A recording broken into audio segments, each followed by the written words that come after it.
Do you ever wonder why we spend so much time, money, and effort on these classic cars? No matter how hard it gets or how much money it costs, we just keep on pushing forward.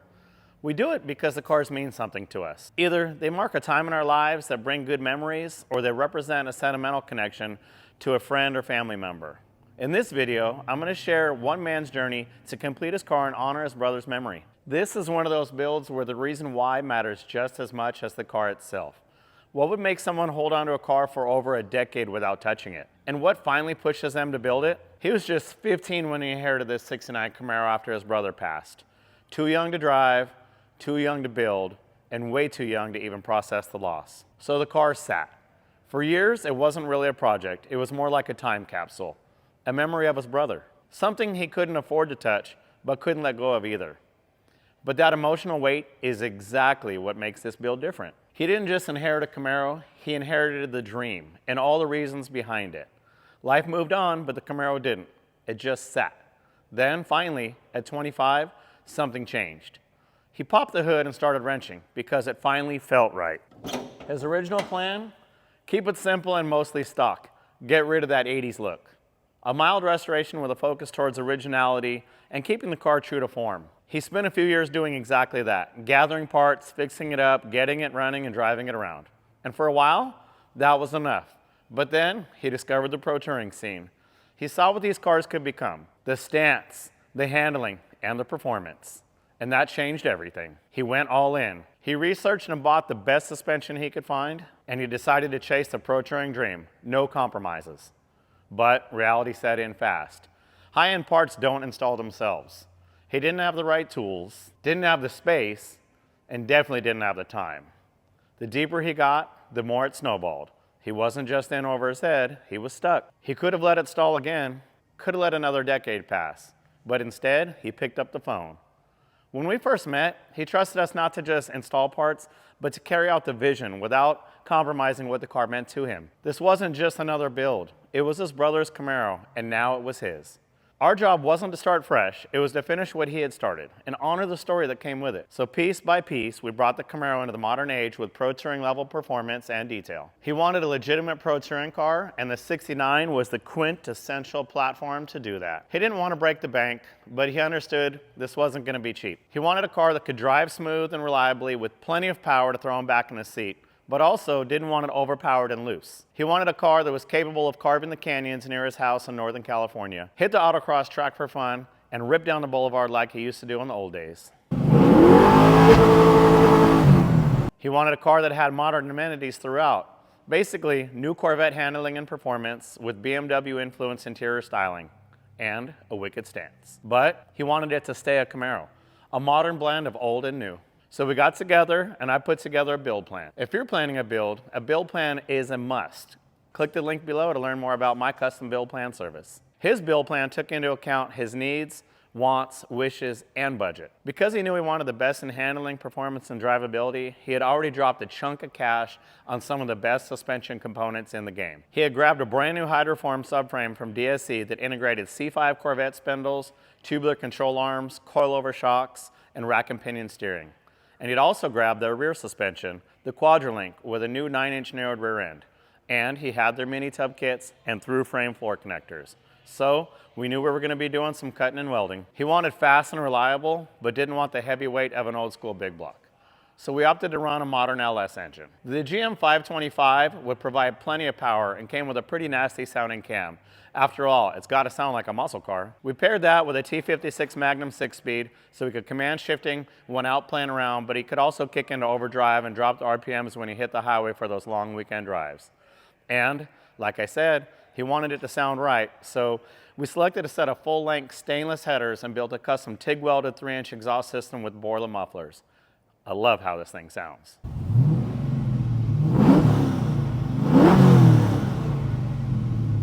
Since the car was going to see heavy use and steady abuse, it definitely had to stop well. So we went with 14-inch bare brakes front and rear. And to ensure they stopped on a dime, and with little to no effort, we added a Hydro Boost brake assist unit that runs off the power steering. If you're not hip to Hydro Boost, most systems give you 800 psi of brake clamping force. Hydro Boost gives you 1200 psi. That's 50% more squeeze. Plus, with the bare brakes, the red calipers look cool. And when building these cars, it's heavily about performance and function, but let's be honest, aesthetics matter too. And to that end, we added another safety and convenience feature, upgraded headlights from Oracle Lighting and bright LED markers and tail lights from Dapper Lighting, so he could see well and be seen when he's hitting those canyon roads. So inside the car, obviously we're focused on comfort and safety. So safety-wise, we put in a set of Morris Concepts 3-point seatbelts. They're a great way to feel safe in the car without being locked down by a racing harness. To get the proper feel and comfort, we made sure to add a tilt column so you can get comfortable and sit in the car. And because most of us are taller than 5'8" anymore, these cars just weren't built right for us, so we get a nice reclining seat. So we got something that's comfortable, and we know we can just go smash through the canyons, hit the road, and enjoy. So I'll pop out and kind of show you a little bit more about what we did. Inside, you can tell we made custom door panels. Everything's done with a red stitch to kind of complement the brake calipers and a theme that you see tied through. So we built our own custom door panels. We did the Corbeau seats in leather with red stitching, and they recline, which is so important. We upgraded from a stock carpet to what we call a cut pile carpet. So it's got a little bit finer pattern here. It doesn't look quite like that old loop carpet. So just a little bit more modern. DSC dash along with all the other DSC stuff he has. Autometer gauges because he wants to be able to see what's happening at all times. We did vintage air to keep him cool and also to have a great heater. And of course, we've got a nice stereo system. So we did a double din in our own custom console, custom kick panels where we've hidden some component speakers up front. And as you roll towards the back, you see the power window switches because we had to have power windows. Rear seat to match the fronts. And then we have our own rear package tray that we do as well, so we can kind of hide the stereo system. And if you look in the trunk, we also have a nice subwoofer and a kicker amp. So mid-level stereo, all kicker stuff, but it rocks. That way he can really hear the music as he's cruising down the road and ripping the highway. And like we said, aesthetics matter. So we did a number of different little things to kind of make the car look a little different, a little more modern, and a little fancier. Things like a carbon fiber front spoiler. We did electric hidden headlights, so you don't have to have the vacuum setup anymore.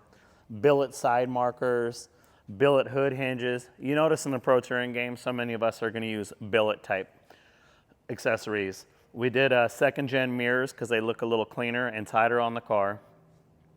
Blacked out some of the chrome here just to make it look a little better. Did hidden handles from Kindig. Some people love them, some people hate them. You know what? I think they're pretty cool this time. Fat wheels. Those Foose wheels really set it off. I love how deep the dish is. These things just look so chunky.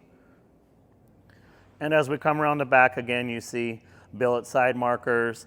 This is a layback spoiler also from Kindig. Billet tail lights, billet markers. Like I say, it's got to look right, and it's exactly what he wanted. And let's not forget about the paint. It had to be black.